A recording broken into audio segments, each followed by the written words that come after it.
In early 2026, shocking reports emerged that raised serious alarms across the naval world. An American aircraft carrier was allegedly struck by Iranian kamikaze drones during heightened tensions in the region.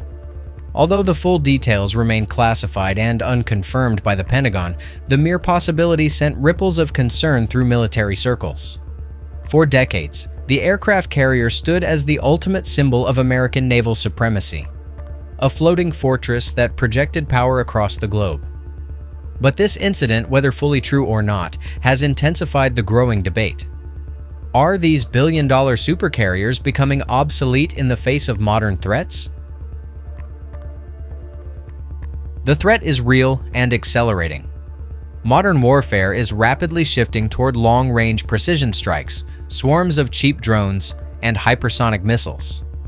Aircraft carriers are large, slow-moving targets that are increasingly difficult to hide and defend.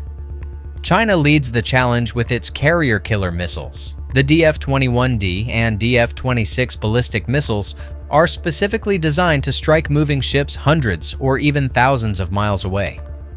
These weapons, paired with hypersonic glide vehicles like the DF-17 and the ship-launched YJ-21, travel at extreme speeds and perform sharp maneuvers, making them extremely hard for traditional missile defenses to intercept.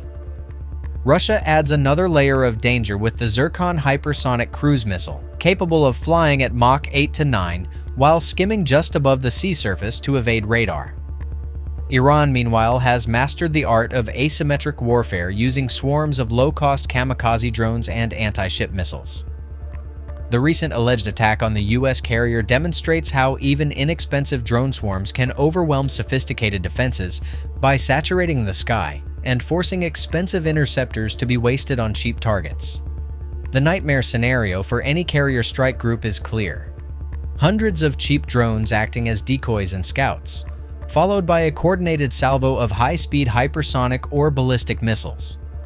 Once the ship's limited supply of defensive missiles and electronic warfare systems is exhausted, even a single successful hit could cause a mission kill, severely damaging the flight deck and rendering the carrier unable to launch or recover aircraft.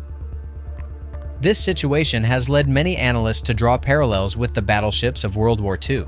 Those mighty vessels once ruled the oceans until carrier-based aircraft proved they could sink them from far beyond gun range. Today, the same logic may apply in reverse. Drones and missiles can strike from over the horizon, while the carrier must move closer to danger to make its jets effective. The U.S. Navy is actively responding to these challenges.